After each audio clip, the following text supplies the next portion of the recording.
시청자 여러분 반갑습니다. JTBC 뉴스룸을 시작하겠습니다. 4398번의 수용번호를 부여받은 뒤 처음으로 특검 조사실에 앉았습니다.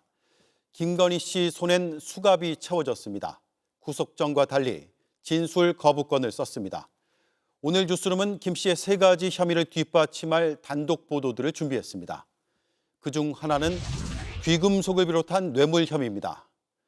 나토 순방 때 행정관들이 예쁘셔서 장신구 안 하셔도 될 것 같다고 말렸지만 김건희 씨가 빌렸다고 하면 된다고 말한 사실이 확인됐습니다. 이미 2022년부터 빌렸다는 논리를 염두에 둔 것으로 보입니다. 순직해병 특검 수사 소식도 단독 보도합니다.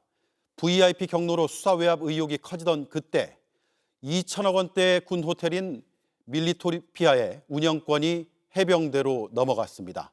김계환 당시 사령관이 경로 사실을 숨긴 배경과의 관련성을 특검이 수사 중입니다. 네, 구속 뒤 첫 조사는 짧게 끝났습니다. 김건희 씨가 진술 거부권을 행사했기 때문입니다. 세 가지 혐의에 집중된 오늘 조사, 지금부터 저희가 그 각각에 대한 결정적인 단서들을 단독 보도하겠습니다. 먼저 도이치 주가 조작입니다. 김건희 씨가 나중엔 큰 이득을 봤지만 2010년 두 달 동안엔 6,700만 원 손실을 봤습니다. 그 뒤에 주포에게서 4,700만 원을 송금받은 사실은 이미 드러났습니다. 그런데 2천만 원을 별도의 수표로 받은 사실을 JTBC가 확인했습니다. 합하면 손실액과 일치합니다. 지난해 검찰 수사 결과를 뒤집는 내용입니다. 먼저 박현주 기자가 단독 보도합니다. 지난해 9월 JTBC는 도이치 주가 조작의 1차 주포 이모 씨가 지인 명의로 김건희 씨에게 4,700만 원을 보낸 사실을 보도했습니다. 김건희 씨가 주가 조작 일당으로부터 손실을 보전받았다는 내용입니다. 하지만 지난해 검찰은 김건희 씨를 무혐의하면서 손실 보전도 없었다고 결론 내렸습니다.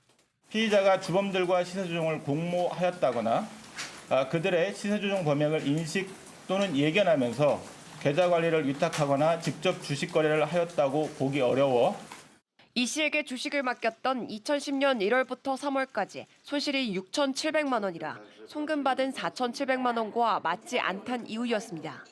그런데 특검은 김건희 씨가 이 씨로부터 수표로도 2천만 원을 받은 사실을 추가로 확인했습니다. 송금받은 4,700만 원에 수표 2천만 원을 더하면 해당 시기 손실액 6,700만 원과 같습니다. 특검은 지난 6일 김건희 씨에게 손실을 보전받았는지 조사했습니다. 김건희 씨는 약정서는 없지만 손실 보전을 받은 것 같다고 진술한 것으로 파악됐습니다. 다만 공연의 표값으로 받은 것일 수 있다며 말을 흐린 것으로 알려졌습니다. 특검은 이 씨가 지인 명의로 송금하거나 수표로 전달한 건 손실 보전을 숨기려 했기 때문인 것으로 의심하고 있습니다. 손실 보전은 과도한 수익 배분과 함께 주가 조작의 핵심 지표입니다. 특검은 2010년 10월부터 두 달 반가량 주식을 맡긴 뒤에 수익 40%를 배분한다는 김건희 씨의 육성과 실제 2억 7천만 원을 수표로 인출한 사실도 확인했습니다. 지난해 검찰은 수익 배분도 없었다고 판단한 바 있습니다. 앞선 검찰 결론과 특검 수사 내용이 달라지면서 부실 수사 의혹은 점점 짙어지고 있습니다.